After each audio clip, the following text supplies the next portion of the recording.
I'm here today with Carly Roney and David Liu, who co-founded TheKnot.com, which has been renamed XO Group, by the way. They're very special people, and they're special not only because they co-founded this wonderful, huge wedding company, but also because they're a married couple. Now, I just want you to know, it's extremely hard to get these two in the same room. I mean, what with their busy schedules, and they're traveling worldwide. So I'd like to ask you, Carly and David, why did you come to couples counseling today, and how can I help you? Oh, wait. Enough hours in the day, Laurel. This isn't HBO? This isn't in treatment? Oh my gosh! All right, well, welcome you guys, seriously. Thanks for having us. Yeah, I'm so happy. And thank you out there in internet land for tuning in. So before we start the show, I want to show a little video of how they built the company. Hit it, video guy. Today, 90% of brides use the web to plan their wedding.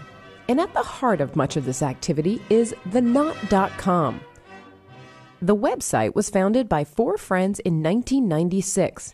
15 years later, it's grown into a multi-platform brand that includes books, magazines, mobile apps, and e-commerce, and employs over 600 people.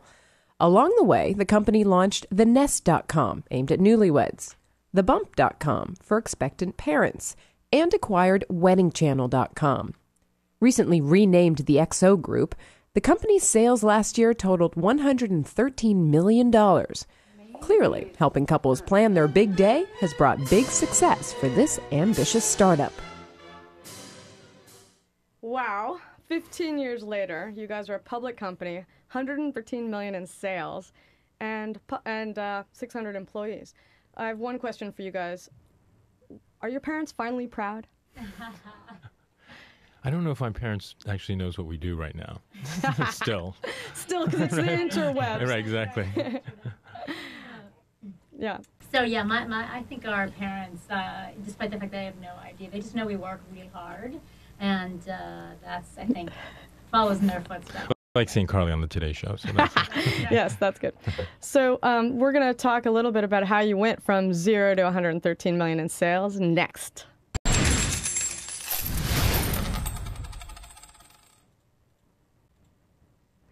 Every entrepreneur has to worry how to create something out of nothing. And you guys did that successfully starting in 1996. Let's roll back the Wayback Machine and talk about what it was like in 1996. Who were the players out there? It was AOL was like the big guy.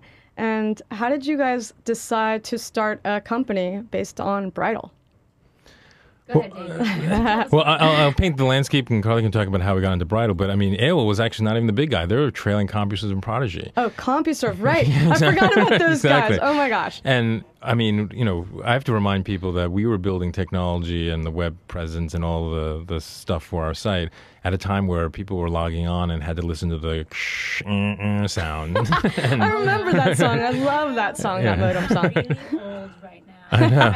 Yeah, really. And our entire site was being served off of this big old HP machine that sat on our desk. Yeah. So it was like a totally different world. All right. But you guys, you and your two co-founders decided you wanted to go after the content industry, right? You had travel as a vertical, food as a potential vertical, parenting, and bridal. So why did you decide out of all those sexy and exciting verticals to go after bridal? It wasn't that people say, oh, have you always loved weddings? It's like neither of us were like dreaming of weddings our whole lives. In fact, we planned our wedding in like 15 minutes. It was one of the certifiably worst weddings that most people have been to. That said, going through that process actually made us realize that this was an industry that could be completely changed by the introduction of technology on the one side and also new brands. It was completely outdated. It was bifurcated, like so many different... You had those fat wedding bridal magazines, which are still out there, no offense to them. There's a ton of money being spent on very few people. And so that kind of like matched the economics of the internet at that time. There was very few people. I mean, we needed to make a lot of money. Yeah. So the two things kind of make sense. So there you are, you're nobodies, and you decide to hit up AOL, which wasn't the biggest player, but maybe the third biggest player at the time. How did you get the guts to do that? Well, AOL was looking to build up their user base, and they needed people to log online and pay them the hourly fees. And so they were looking to actually invest in content business. Great. And one of our partners, I think it was his brother's cousin's friend, who knew Like all someone things, who right? knew Ted Leonsis. And they said, hey, they're investing. Why don't you guys pitch them an idea? And we figured like bridal would be the interesting way to sort of build a content business, and got a meeting. Okay, but anybody can get a meeting. What happened in that meeting that converted Ted Leontis, the CEO at the time, right, of AOL? Greenhouse, yeah. Well, to do that. It wasn't like we had the world's we basically didn't even really have a business plan. We had like a couple of Excel spreadsheets and a nice PowerPoint presentation, and did the whole pitch.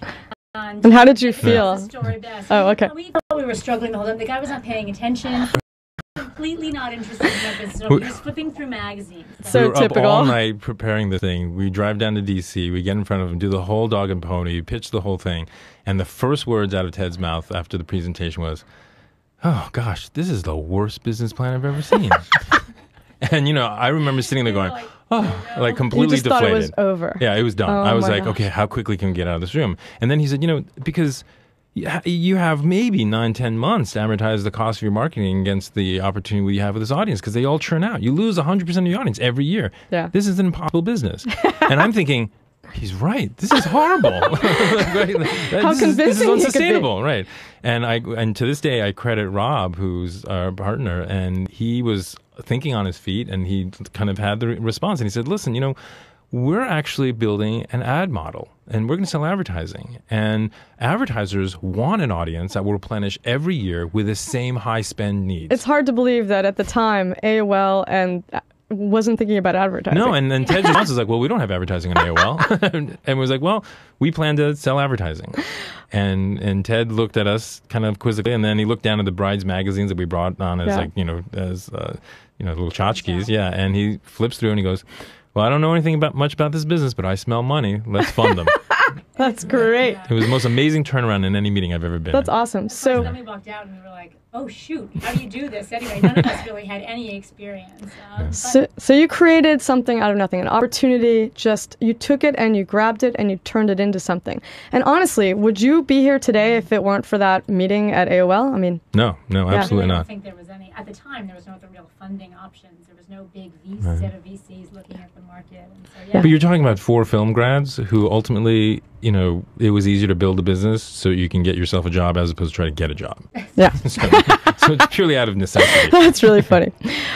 Well, what I'd like to do now is to talk about how to take a great idea and build your brand around it next.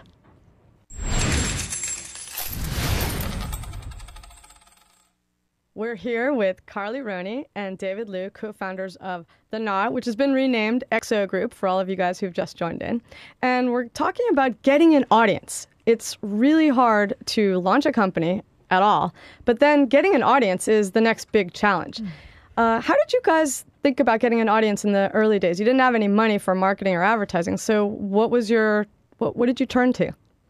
It was PR. I mean, I think one of the things that probably was a very different approach that we took was, rather than look at this as a direct marketing and trying to buy eyeballs or try to buy clicks, we really saw this as building a brand, and you needed to get brand awareness. And so PR became the area that we really focused on, because we didn't have the money to buy advertising, honestly.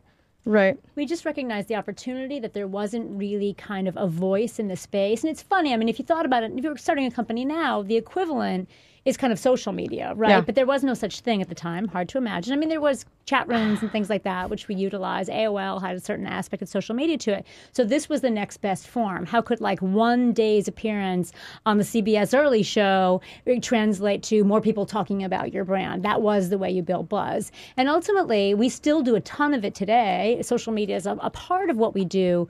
But honestly, the television appearances, but you need to have a great, strong spokesperson for your brand to do Right. that. And who would that be? Not need to- David, right. right? That's you, right, Carly? Of course, I'm the face of weddings. They get the Chinese guy, right?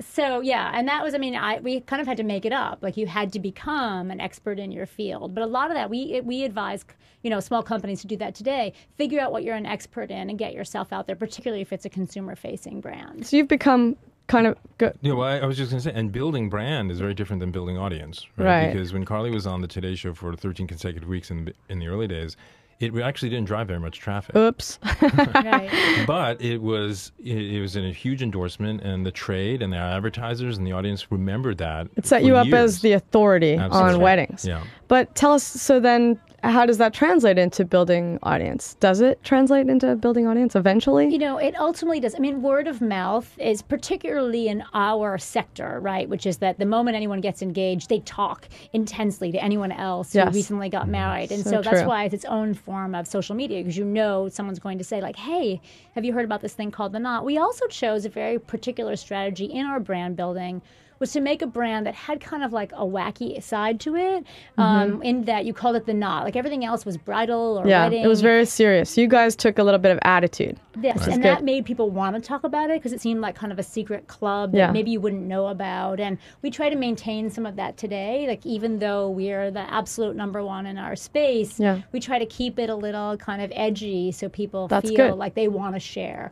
Also, I think making the community feel a part of it made them want to talk about it as well. You have to incite people, and everyone else in the media space was protecting their brand, and we were doing the opposite. We were trying to incite. Do you remember a moment when you started seeing traffic grow and you said, gee, how did this happen? Or, I mean, I know that it grew a lot through AOL, but then once you left AOL, weren't you worried about continuing to grow it, or was it already, did it already have momentum at that point?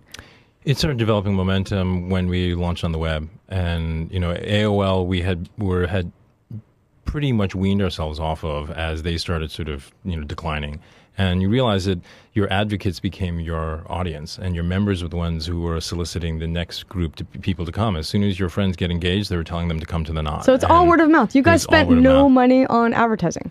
None. No, we do a lot of strategic partnerships, yes, making sure that you keep kind of the walls open and a lot of different, sharing, things like that. But I think the best customer experience, as I say, is the best marketing you can do. That's a good point. There was a great moment where we were featured on The Apprentice. And there was this, huge competition. The two teams had to sell wedding dresses, and one of them bought an email from us and, sent it out from a sales marketing thing. They crushed the competition. They won, and we logged onto our website, went into the message boards, and the message board had lit up with other brides logging on saying, "Oh my God, do you see? We're on The Apprentice." We meaning. And they were so excited, and one was saying like, "Oh, my fiance now is so proud of me." And you realize that association, that ownership of the brand is hard to create. And so the media exposure only reinforced everyone's behavior on our site. So of all the things that you guys have done in PR and marketing, what do you think have been the most successful things? I know you were doing the royal wedding. I mean, the Today Show, the book, the magazine. What do you consider the most successful venue for PR and marketing? Well, besides Oprah. Which every startup can get onto Oprah. Well, actually, and now that Oprah's gone, it's kind of a bummer on that front. But I think one of the things to know if you are a startup out there is that the payoff is not always instant. Sometimes, like Oprah, I had to do stuff for that show. I had to do things behind the scenes. I was basically their wedding slave for like 2 years before the time came to be on the show. And PR is that way. You have to constantly invest in the relationships to make sure that they pay off when the time comes that they ultimately need you. It's not instantaneous. A lot of people don't understand that.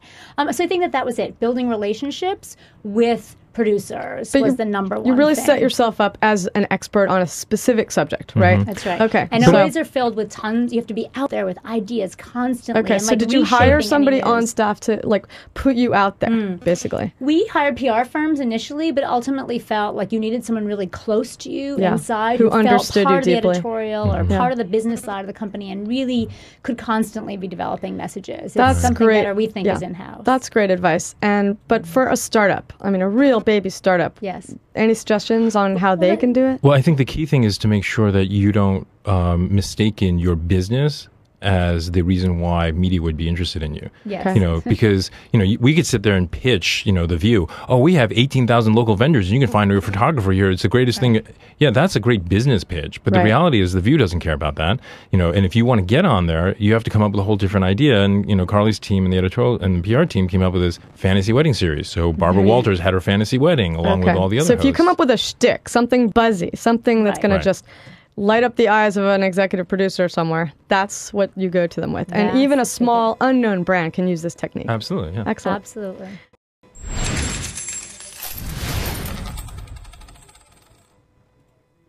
any founder is lucky to have one revenue stream, much less multiple revenue streams.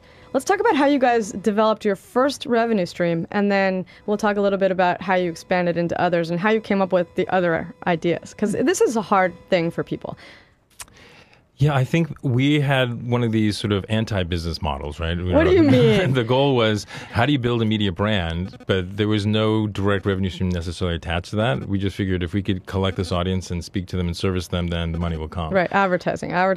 But But I think we also knew that if you have that audience, there's going to be a lot of other touch points you can monetize and to remain open to all those opportunities. Because if you get sort of siloed into one thing, you're going to benefit when that one thing is doing really well, and when that thing goes down, you're done. And I think having multiple revenue streams for us was the reason why we're alive today. Well, yeah. But what is the biggest revenue stream still today for you guys? It's local advertising. Local advertising. Well, okay. How did you get into local advertising? How did that come about? So we had an investor who was really, really focused on local. And this is back when it was very unpopular. And we sat there and we said, What year was that? It was like 98. Wow, Yeah. that was early, you guys. Yeah. And we sat there and we said, gosh, to try to build out a local sales force and to build relationships with thousands of vendors would just take forever. And here we're still trying to build a brand with the consumers. And the shortcut was we found the largest local wedding magazine publisher. And right after we went public and raised some money, we spent the money and bought. How much did you pay?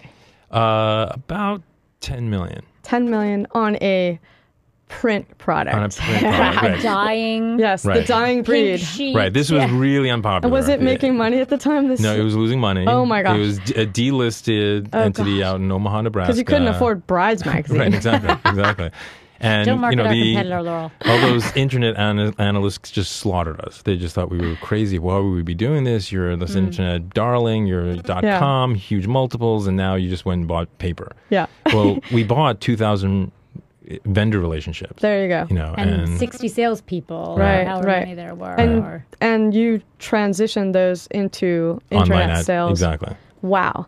What did the investors ever come back and say, "Hey, good job"? Oh yeah, no. After the fact, it was like, oh my god, that was amazing. It was like, and it now represents over 50% of our business. Ah, you must feel good about that. Well, okay. that's why you can't ever listen to, you have to make decisions based on what you believe in. You can't necessarily listen to constantly listen to the street or things like that. You have to look at your audience and look at the opportunity and connect the dots, whether or not it seems like a popular or common path.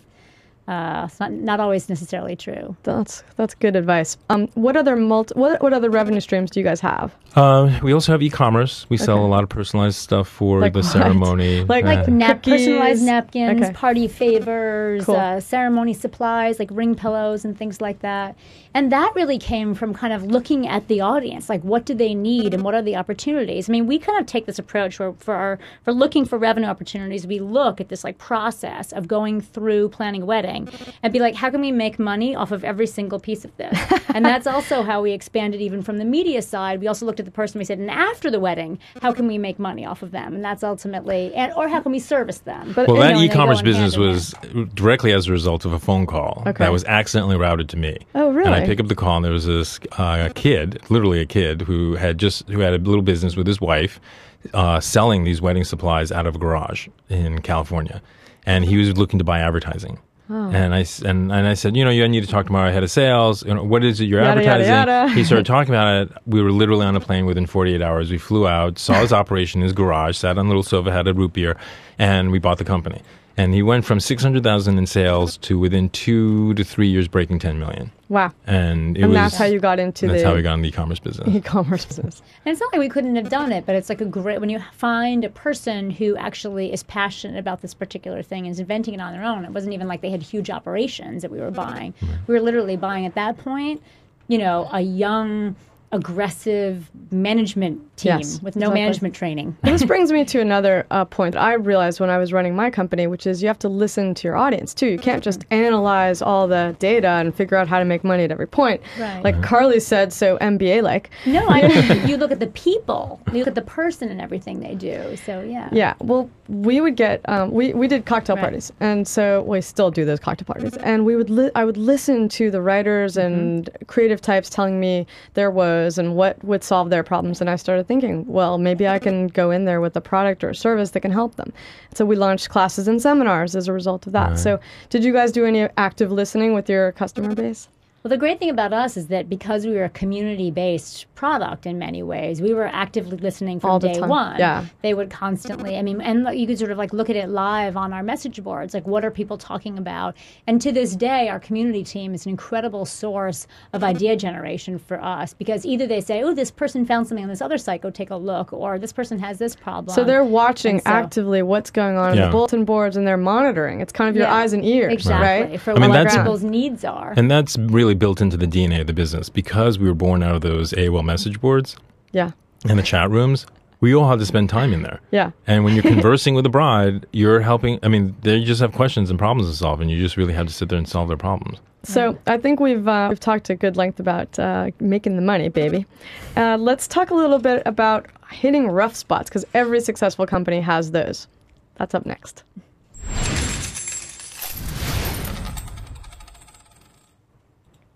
Even the most successful companies have rough spots in the road. We are here with Carly Roney and David Liu from The Knot, which is now called XO Group. Kisses and hugs, right? Kisses and got it. hugs. Exactly. Welcome. We're going to talk a little bit about how you can be a problem solver versus a problem finder. Do you guys have any thoughts about MBAs and why they're so great? MBAs are great. We have a lot of them working for us. But, Do you? yes. Sorry. No, but we have found that our film school training is actually better suited for entrepreneurship. Over the years, That's we've kind hired of a lot of surprising. people. It is, right? You would think film students would be so kind of lackadaisical and disorganized and hey. No, when you think about it, Relax. for a film, you have to find a script or you have to write the script. That's like the business plan. Then you have to fund the project. And raising money is basically what every entrepreneur needs to do. You have to hire a cast and cast the film. That's the employees. You could have a great script, a bad cast, you have a bad movie. You have a great business plan, bad employees, bad business. And then you have to produce it on schedule, on budget, and then you have to market it. So every function that you do for a film is essentially what you're doing for a business. The difference is you have to finish that film. Yeah, Whereas in business, I've had so many MBAs walk in my office explaining to me why something can't get done. really. And- you figured out a way. You have to figure out a way. And when you're on set or if you're shooting something, it's like, you got to get it done. Like, we love film and television folks because, it's not like, if you're doing the CBS early morning show, you can say, oh, well, it didn't work out. The guest didn't show up. So let's run bars and tones for like 5 minutes. It's like, you got to fill Live it in. production. You got That's to right. do it. And so it's all about problem So solving. your skills as a problem solver have come into play. Let's talk a little bit about that. Do you remember any problems you solved? Well, there was a funny story related to our first advertiser, and again, this all goes back to Rob, who really was thinking on his feet. This is Rob Facino. Rob Facino, Shout yeah. out to him. Yeah, Yes. we were, we were selling advertising. We had launched on AOL, and we got our first advertiser on board, and it was Nicole Miller. And It's fantastic. We were like, ooh, it was we're just so great, proud of high-end ourselves, brand. right. She was relaunching a whole new bridesmaids line. Wanted to promote it on the internet. That was like considered modern, Unbelievable. cutting Hot new edge, right? thing called the internet. So was really she came to forward-thinking. office to review the creative because again, it was she had managed a brand and we had done these illustrations and these great little banners for our site. And she looks at it and she goes, "This is fantastic." She goes, "What do they do?" And Rob goes, "Well, you click on them." And she goes, "And then what happens?" Like waiting for like some major punchline. She goes, Oh my he gosh. goes, They're links. They link. And she was like, To well, what am what? I linked to? And he suddenly sat there. We sold her a banner campaign, and she doesn't have a website. Oh my God, that's hilarious. And so he, thinking honestly, was like, they link to a whole catalog of dresses that we will build for you. Excellent. There you And go. that Classic was- example exactly. of Just solving a problem. constantly on your feet, figuring out the easiest solution. And I think that also you have to be really willing to make mistakes and figure out what the next step is afterwards. Because we have made, any number of outrageous Oh, bad good. decisions. Tell us about a And, mistake. We'd love this. I don't know. I think we did a lot of things for their time. We had this like fantastic streaming video thing like 6 years ago, I think it is now. It was like a Streaming video. for pay service this. So streaming, and the fact that I remember we were like, wow, this is our big money maker. We were going to stream all these bridal fashion shows on the internet. Who wouldn't pay for that? They paid so much money for those bridal advertising. Totally. Right? Well, at the time, like no one was taking out their credit card, and nobody was doing streaming video on the internet. So everywhere we were like broadband wasn't cutting edge around yet. Yeah. And I was to say, but the fact that we even got like 400 people to pay the $11.99 or whatever it was is actually amazing if you look at it now. But it was a terrible investment of our energy at the time, but it made us really think ahead and be ready for when it did become, something that you need to do. But I have a possible problem. yes. I have a personal question too. Okay, you guys are married and you're working together, and his title is CEO. Yes. But you're a strong, powerful female, and I want to look up to you. And why did you let him get the CEO title? Oh my God, I wouldn't want his job for $1 million. Dealing with all of those like investor types, I'm much better at, making the product and envisioning what the consumer wants. And if I spent all my day worrying about the money, I think it would take me away from what I do best. Yeah. So Well, we're also yin and advice yang. our advice to couples is don't do this. Don't Yeah, try if this you can at think of home. anything else, don't try this at home. Yeah, It's not for the faint of heart. Yeah, exactly. Not for Do the you faint get of heart. to dominate him at the house? Of course. I dominate him half the time. It's like I'm like the first lady, right? Secretly behind the scenes. But seriously, I mean, you have to report to him. Like, don't you have arguments about things that you totally disagree with, but he has the final word because he's the CEO. I hate to say that. And he gets to say, sorry, Carly. And then do you guys do you guys stop speaking sometimes? I was going to say, I just don't talk to him for 3 days. Really? And then And then it's over. eventually I find. Okay. Well, that's good. You have No, to have very it's. tolerant employees. That's right. They're like, oh, there they go again. Actually, after 15 years, you kind of learn how to work out your differences and Well, you're still married, so that's appreciate good. each That's other's good yin news, and right? yang. Even right? after this, you're going to still be married, I hope. Okay. That's right. So I want to just end talking about the future. Let's talk about what bright future you guys have ahead of you. You've renamed the company Hugs and Kisses. That's right. Love it. We loved the ticker symbol XOXO. It XOXO. all It's came so from the ticker perfect. symbol. Right. Yeah. What we actually love is that someone would have hired a brand consulting firm for like, $250,000 to do their brand renaming. We just asked all of our employees, and then ultimately, I think our lawyer came up with the new company name, Brilliant. like our Seriously. chief counsel. Right? And so what does it mean for the company? I mean, when you change your name like that, it means something's changed. What is Yeah. it? I think it is a real sign that we've grown out of our adolescence. The Knot is an incredible brand. It's got an incredibly passionate audience, but our business has actually grown beyond that. And the Bump is actually the fastest growing pregnancy brand in the United States. We have unbelievable, usage there. Advertisers are flowing into that. Our launch of Ijia.com in China is opening up the largest wedding market in the world. Unbelievable. And so the Knot as the corporate brand was getting a little bit long in the tooth, and Right. it just was not relevant. And you can't walk into Procter & Gamble selling Pampers advertising and coming from the Knot. It makes no sense. Oh, Yeah. that's so sad. That's like giving up your .com I name. know. It was a little bit of a challenging transition, but what's really exciting is that with this new brand, there is a sense of a rebirth. I mean, Yeah. we are essentially starting a new business, and Right. it feels, and there's that energy among our staff and our executives, and I think there's a huge opportunity to build out this life stage media business globally. Life stage media. So that's the new focus. Every stage. Well, it's not a new focus. It's just more of Right. you're just enriching the focus. Everything from birth to death, right? You're going to have tombstones too at the end of it, right? People, We'll try to stick with the happy Cycle of life. people have been pitching us the crypt forever. We think we'll hold off on that one. This is awesome. Well, I want to thank you guys for coming on the show. Carly thank you. Roney and David Liu from XO Group. I'm Laurel Toby, founder of MediaBistro.com, and you're here at Secrets of Successful Startups. We're going to be here next week, same time, same place. I hope you'll tune in for another exciting show. I want to toast our guests as they leave. Sticks, just keep watching. A little bit of club soda for you, since we this are, is- This is family-friendly internet show. They told me I had a morality clause, so I had to, keep it clean. That's right. We'll have the champagne. I mean, the sparkling cider afterwards. That's right. Cheers, you guys, Thank you. to your continued success. That's right. And to all you entrepreneurs out there, Yeah. just keep trying. Make it happen. Keep slogging. Keep-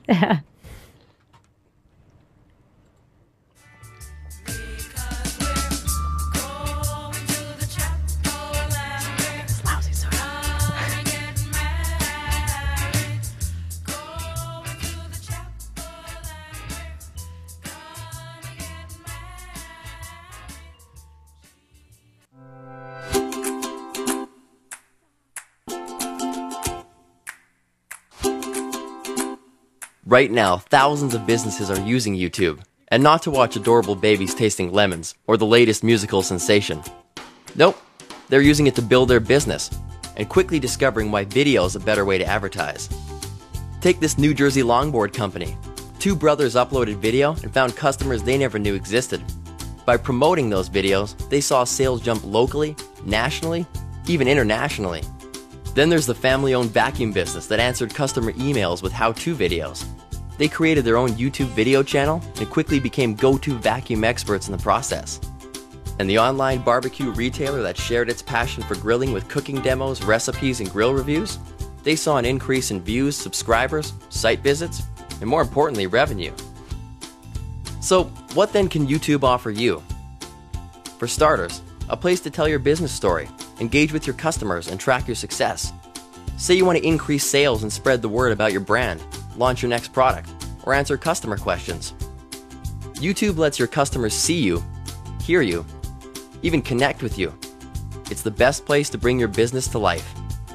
YouTube is still a great destination for viewers to find entertainment. It's also a great destination for you to find your customers, and for your customers to find you. With millions of visits a day, there's never been a more engaging place to tell your business story. Find out what YouTube can do for your business at youtube.com/ads.